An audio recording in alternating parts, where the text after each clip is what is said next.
네. 제가 바로 이어서 그러면은 다음 발제를 맡았는데 저는 이제 소개를 먼저 할까요? 남반석이라고 하는 감리교신학대학교 신학생입니다.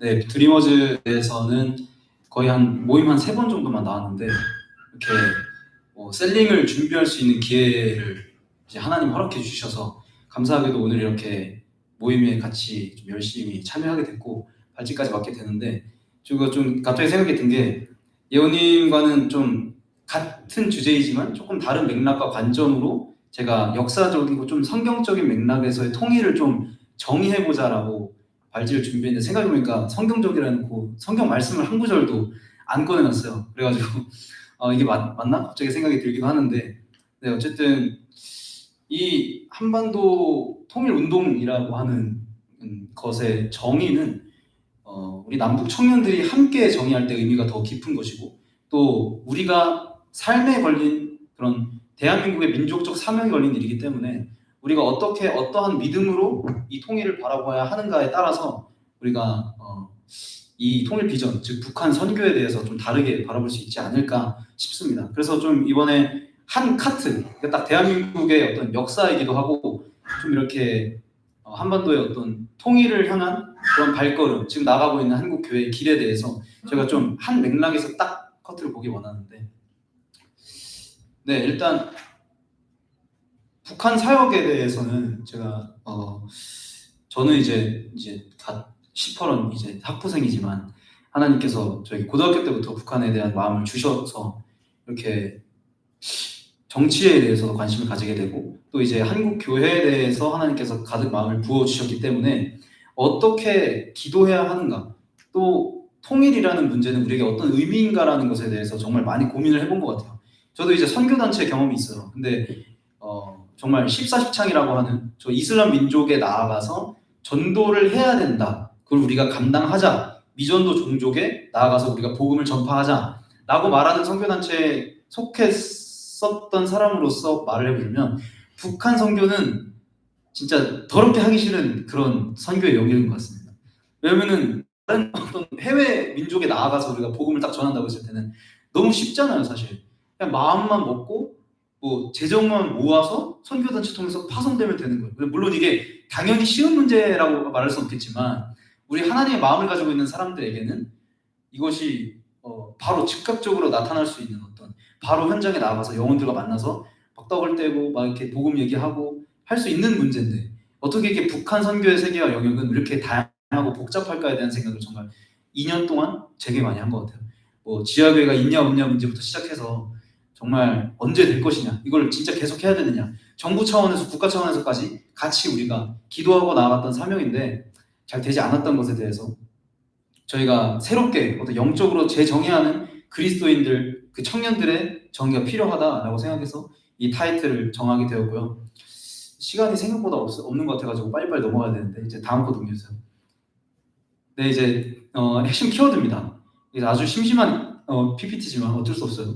그래서 이방 선민, 대한민국이 이제 하나님의 선택받은 민족 이스라엘에게서 이방인 시대로 구원의 촛대가 옮겨지면서 하나님이 또 열방 중에서도 하나님이 또 특별하게 선택하신 민족이 있다라고 하는 것입니다. 그러한 관점에서 오늘 볼 거고요. 이것이 뭐 맞다 틀리냐, 혹은 뭐 어떤 자료 없다, 어떤 권위 있는 신학자의 말과 정치가 될 말이 없다라고 할지라도 그런 관점에서 오늘 잠깐 살펴보려고 합니다. 그리고 우상숭배, 순교신앙, 이 3가지 키워드가 우리 한반도 통일운동을 정의하는 그런 가장 좋은 키워드 중에 하나라고 생각해서 이렇게 뽑아봤습니다. 다음 넘겨주시면 이제 올해 2025년 5월 31일쯤에 유엔에서 보고서를 하나 발표했습니다.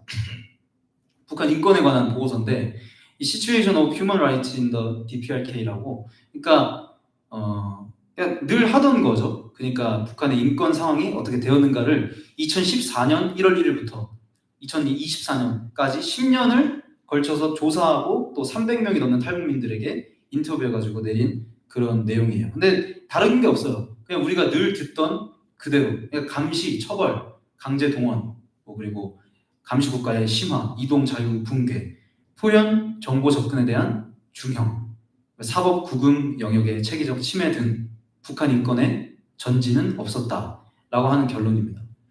그래서 이제 더 다치고 더 폐쇄되고 더 두려워졌다라고 하는 결론이 났어요. 이 보고서에서. 물론 세계 국제기구이면서 동시에 세계 사회가 보는 이런 북한이 10년 동안 봤을 때 우리가 외부에서 해줄 수 있는 거는 실질적인 일은 하나도 없었다라고 결론이 난 거잖아요. 그래서 이제 거기 유엔에 있는 고위 대표님이 이렇게 말씀하셨는데 다음 남겨주시면 이제 잃어버린 10년이었다. 우리에게 지난 10년은 lost decade였다.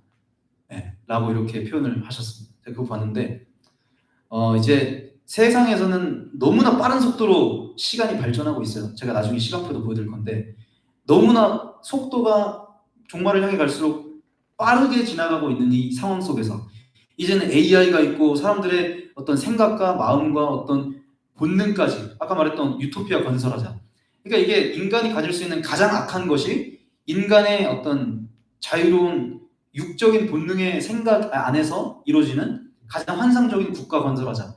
뭐 그게 공산주의가 됐든 사회주의가 됐든 뭐 666이 됐든 세계 통합 정부 글로벌 통치 체제가 됐든 어떻게든 세상은 그런 방향으로 나아가고 있어요. 진보를 과학적 기술 그리고 또 수많은 환경들 이 국제 정세를 보면은 너무나 빠른 속도로 인간이 발전해 나가고 살기 편해지고 그냥 뭐 버튼 하나만 누르고 생각만 하면은 모든 것이 이루어지는 마음만 먹으면 뭐든 할 수 있는 세상이 돼가고 있습니다.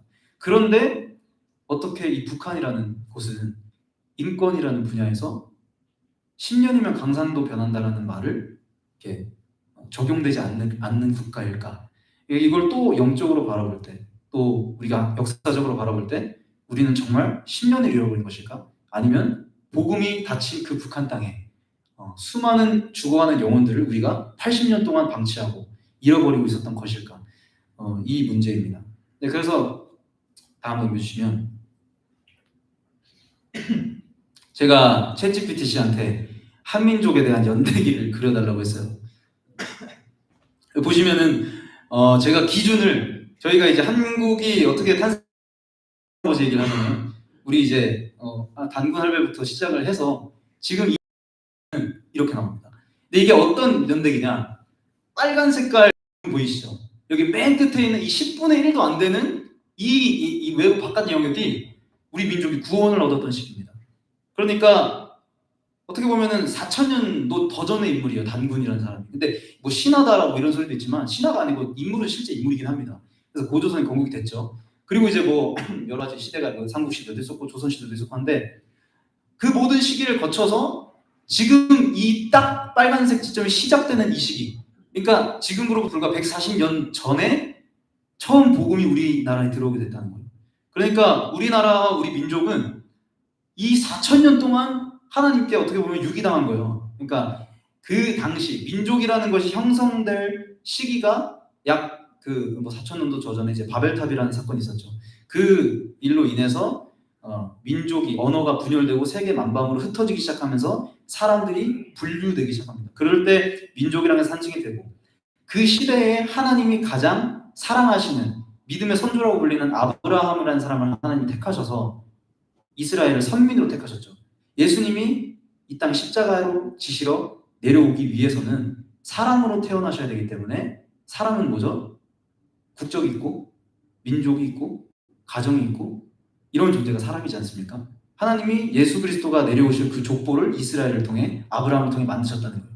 근데 뭐 물론 단군이라는 사람이 아브라함보다 더 전의 사람이에요. 그래가지고 제가 이걸 자세히 들어가진 않겠지만 또 이제 너무 이제 억측이고 추측인 영역도 많기 때문에 그렇지만 그 시점부터 우리가 딱 시작을 해봤을 때 이게 우리나라가 지금 이런 시대에 우리가 지금 살고 있구나라는 게 딱 보이잖아요. 그래서 저 빨간색 영역 가운데 우리들이 다 있는 거예요. 그러니까 얼마나 축복이고 은혜입니까? 그전엔 예수 그리스도의 복음이 없었다고 하는 거죠. 네, 그래서 대한민국을 어떻게 보면은 이승만 때로부터 시작을 해서 건국이 된 이 나라가 어떻게 어떤 역사로 지나왔는지에 대한 하나님께 감사와 그런 은혜로밖에 보일 수 없는 그런 역사적 맥락인 것입니다. 그래서 대한민국의 무거운 사명을 짊어지고 있는 청년 세대들에게 특별히 이런 말을 하고 싶은 거예요.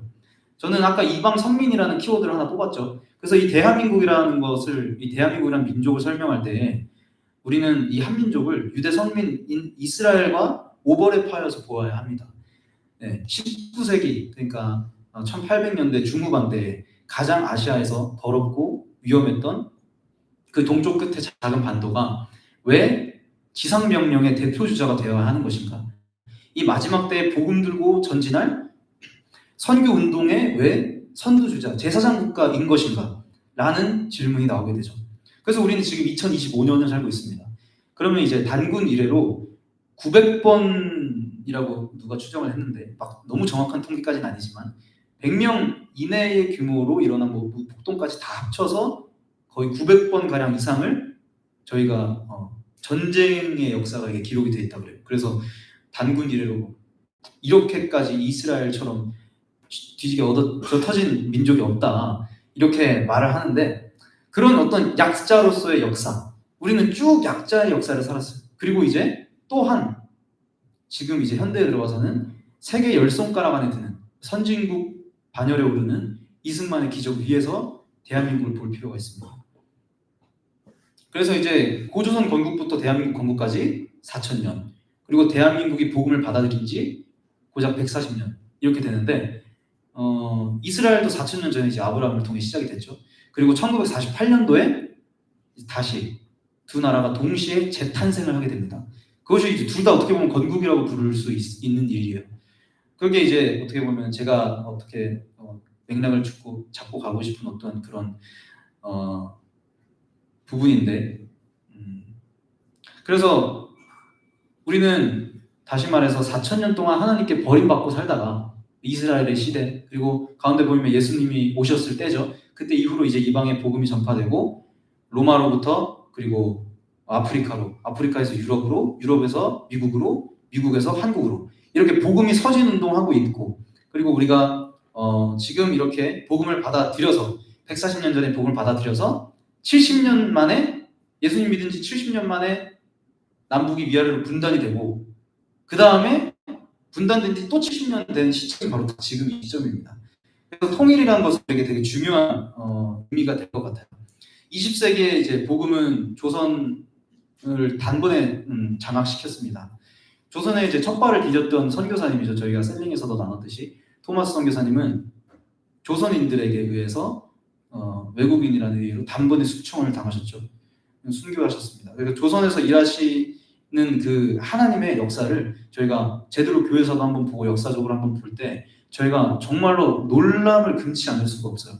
그래서 좀 이게 어떻게 보면은 이 땅에 교회가 세워지는 이 모습들이 하나님이 대한민국이 건국될 때 성경에 손을 얹고 기도하는 그 지도자의 모습으로 나타내셨듯이 이 민족을 내가 택하였다 라고 좀 선언하시는 것 같더라고요. 저한테는. 네, 그래서 우리 한국교회가 그 복음을 받아들인 이후로 계속해서 부흥하고 또 부흥하고 그런 역사를 살았는데 이게 또 어떻게 보면은 우리 민족의 역사 가운데 가장 방해가 되는 것이 또한 있겠죠. 영적으로 우리가 그거를 못 알아고 완벽하게 정의하기는 아직 어렵지만 그것이 바로 한 가지가 저는 공산주의라고 정의를 하고 싶습니다. 그래서 이제 가장 우리 민족에 들어왔던 그 복음, 우리에게 가장 뜨거웠고 가장 혁명적이었던 그 복음에 가장 강력하게 대항하기 시작한 것이 바로 그 아시아의 바벨론이라고 제가 표현을 하고 싶은데 우리가 이방 선민이기 때문에 그래서 이제 중국, 소련 이쪽으로부터 넘어오는 그런 공산주의 사상, 스탈린, 뭐 레닌 다들 아시다시피 그런 어떤 반기독교적인 사상이 우리 대한민국을 오랫동안 괴롭히고 있는 것 같아요. 네, 좀 그래서 저희가 정말로 하나님께서 이 4,000년 동안에 우리가 하나님을 모르고 살다가 4,000년 만에 하나님을 만난 우리 대한민국이 그렇게 다른 나라에게 계속해서 침략을 당하고 전쟁을 당하던 그 상황에서도 순교하면서 그 정신을 잃지 않았던 그런 역사를 제가 다른 곳이 잠깐만 에어컨 좀 줄여줄 수 있을까요? 제가 지금 계속 잡고 해야 돼가지고 제가 지금 저희가 떨어졌네요.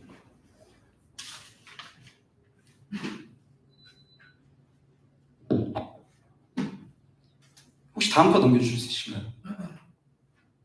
네. 그래서 저희가 가장 근현대사 중에 가장 중요하게 봐야 될 부분 중에 하나죠. 한국교회 배도라고 말씀드릴 수 있을 것 같습니다. 근데 이게 각자마다 보는 시각이 다르겠지만 저희는 1907년도에 평양 대부흥을 통해서 전국적인 어떤 회심 그리고 100만 구령 운동으로 하나님 나라의 정체성을 가지게 된 그런 시기가 있었죠. 그런데 저희가 이제 공산주의라는 것 때문에 계속해서 우리가 고통하고 있지만 이 공산주의라는 것이 생겨난 것 자체가 저것 때문이에요. 우리가 하나님을 버렸기 때문에 저는 이번 발제에서 이렇게 정의를 하고 싶은데 우리를 선민이라고 칭하신 하나님, 물론 이거는 제 주관적인 기준입니다. 그렇지만 선민은 이방 사상을 받으면 안 된다고 구약 성경에 나와 있어요. 그런데 그거를 받기 시작하면서 한국교회가 반쪽알이 났다라고 저는 이렇게 표현하고 싶어요. 여기 나와 있는 것처럼 일제 핍박 시기에 우리 대한민국 교회가 전체적으로 배도를 저질렀습니다. 그래서 주기철 목사님과 같은 순교자분들도 계셨지만 그 외에 모두는 다 절을 해버렸어요. 한경직 목사님도 심지어. 그렇기 때문에 하나님께서는 이거를 뭐 단순히 이거는 이렇기 때문에 인과관계가 이렇게 된다라고 제가 말씀드린 게 아니지만 우리가 굳이 반쪽알이가 날 이유가 있었을까요? 진짜로 순교를 했으면 하나님 봐주셔야 되는 거 아닌가라고 생각할 수도 있겠지만 우리는 하나님 앞에서 반쪽짜리 심판을 받은 것입니다. 그리고 이제 아래에 나와 있는 거는 이제 마지막 그 일제강점기 시대에 우리는 신사참배에 반대하겠다라고 선언하였던 교회가 이제 경남 노회 교회들이에요. 그렇기 때문에 이제 6.25 전쟁 때 그곳만 점령되지 않고 버티고 있다가 역전이 일어난 거죠. 그렇기 때문에 다시 점차 하나님이 앞으로까지 인천 상륙 작전을 통해서 밀어주셔서 우리나라가 다행히 동쪽 끝에 최남단 그 반쪽짜리 구역은 버텼습니다. 남았는데 그렇지 않았던 다른 사람들 그리고 뭐 저는 이제 칼빈주의자지만 하나님께서 북한에서 태어나게 하신 그 영혼들 평양을 가두어 버리셨다고 제가 셀링에서도 표현을 했어요. 그렇지만 그런 역사를 지나면서 하나님도 우리를 심판하시고 싶은 것이 아니었겠지만 이런 역사를 우리는 지나게 됩니다. 그래서 어떻게 보면은 문제가 공산주의다 이렇게 말하고 싶은 것이 아닙니다. 결국에는 이방의 이념을 받아들인 타락한 지도자가 스스로에 대한 찬양과 신격화 그리고 우상숭배 체제라는 열매를 낳았다라고 하는 것이 그래서 우리는 그걸 똑똑히 보고 있고 그리고 오늘날의 한국교회가 이제 올려다보는 곳에서 지정학적으로 북쪽에 있죠. 거기서 이제 국가 단위의 배도를 만들게 되었다라고 이렇게 표현하고 싶습니다. 그래서 우리는 정말로 하나님이 선민인 조선을 이방의 사상에 받아들이게 하셨다라고 하는 그 역사 속에서 우리를 남한에 태어나게 하셨어요. 우리가 새롭게 정해야 될 탈북민들과 새롭게 정해야 될 이 통일에 관한 부분은 이 수없는 이 타임테이블 길었던 우리 한민족의 역사 속 끝자락에 와 있는 복음을 받아들인 뒤 분단되어 있는 지금 이 상황 가운데 우리를 다시 하나의 국가로 선교한국으로 우리를 부르고 계십니다. 네, 그래서 그것이 이제 위로부터 순교 정신이 깃든 이 복음의 땅을 삼키려고 하는 그 사상이 남진하고 있다. 그리고 흔히 학문적으로 접하는 우리의 공산주의 이념이 바로 그 복음을 대적하는 이데올로기다. 또 그걸 너무나 또렷하게 볼 수 있는 사례는 세계사 가운데 우리 남북한의 역사 가운데 담겨 있는 것이다 라고 말씀드릴 수가 있겠습니다. 혹시 다음 컷이 혹시 넘겨주시면 제가 뭔지 기억이 안 나요. 제가 그래서 이 통일 운동에 대해서 한번 좀 평소에도 생각을 많이 하고 있으니까 고민을 많이 해봤어요. 근데 제가 찾아보니까 이 통일이라는 것에 대한 어떤 그런 이 용어인데요. 제가 이게 챗GPT한테 또 물어봤어요. 그러니까 동아시아에서부터 시작될 통일의 역사. 네? 그러니까 남북한이 다시 하나가 됨으로 말미암아 일어날 범아시아적 파장 그리고 그 영향력이라는 것에 대한 용어가 딱히 없더라고요. 제가 찾아보니까. 저는 통일을 너무나 열망하고 사모하는 사람으로서 믿음으로 이 통일을 정의하고 싶거든요. 그래서 어떻게 하면은 하나님이 일으키실 이 마지막 시대 10만 선교사라는 그 한국교회의 비전을 성취하고 또 마지막 시대 한국교회가 다시 한번 마지막 부흥을 감당하게 될 그 통일에 대해서 우리가 어떻게 정의할 수 있을까에 대해서 우리 GPT 씨한테 물어봤어요. 그래서 뭐가 좋겠니? 이라고 물어보니까 뭐 이렇게 막 여러 가지 말해주더라고. 유니팩트, 코리아 컨버전스, 통일 운동의 힘을 일컫는 그런 말입니다. 그래서 또 한 가지 이번 발제 때 제가 맨 마지막에 질문 컷을 남기지가 않아가지고 우리는 통일 운동에 대하여서 어떤 용어를 두고 기도할 것인가 뭐 이런 주제도 있을 수 있겠죠. 네, 그런 말입니다. 그래서 이제는 여러분 통일을 우리가 멀리는 일이라고 여겨서는 안 된다. 그래서 저희가 어떻게 기도하고 어떻게 믿음을 드리냐에 따라서 하나님께서 우리의 어떤 기도를 보신다라고 하시는 것이에요. 저도 너무나 북한 선교에 관심을 가졌고 마음이 있기 때문에 현재도 북한 선교를 하는 교회를 다니고 있고 또 그런 목사님 밑에서 코치를 받고 있지만 정말로 이게 너무 어렵다라는 거를 너무 뼈저리게 느끼는 것 같아요. 너무나 생각이 다르고 북한 선교계도 음지의 사역이기 때문에 우리가 모르게 정말 잘못된 일이 너무나 많이 벌어지고 있다는 것도 우리가 알 수 있을 것입니다. 근데 그런 일들 가운데에서 하나님이 정말로 우리를 선택하시고 견인해 나가시기 때문에 우리는 지난 역사, 우리에게 있었던 두 번의 부흥, 1907년 평양 대부흥과 1970년, 80년에 남한에서 일어난 그 반쪽짜리 부흥이지만요. 그때 하나님께서 남겨놓으신 그 부흥을 보고 우리는 마지막 세 번째 부흥을 기대할 수가 있게 될 것입니다. 그래서 여러분 저는 이 우리 각자 남북 청년들의 이 고백들이 더 큰 믿음과 더 자세한 고백으로 하나님 앞에 드렸으면 좋겠어요. 왜냐하면 유대의 고백이 배한에게 있기 때문입니다. 그래서 하나님을 경외하는 우리 모든 남북 청년들이 I am from Jesus라고 고백했으면 좋겠어요. I am from Jesus라는 표현도 별로 없어가지고 제가 또 만들어낸 건데 나는 예수 출신이다 이겁니다. 우리는 물론 뭐 당군의 나라라고 하면 당군의 나라고 이승만의 나라라고 하면 이승만의 나라지만 예수 그리스도의 하나님의 나라에 속한 시민들이지 않습니까? 우리가 그 고백을 드릴 수 있는 것은 한국사 동안에 없었던 전례 없는 140년간의 짧은 역사 속에서 일어나는 일들이에요. 그렇기 때문에 우리의 믿음이 통일을 정의한다라고 말하고 싶어요. 저도 이제 통일과 어떤 올바른 정치관에 대해서 관심을 가지게 되고 발을 디디게 된 것이 첫 번째 단계가 이승만의 건국전쟁에 대해서 알았을 때예요.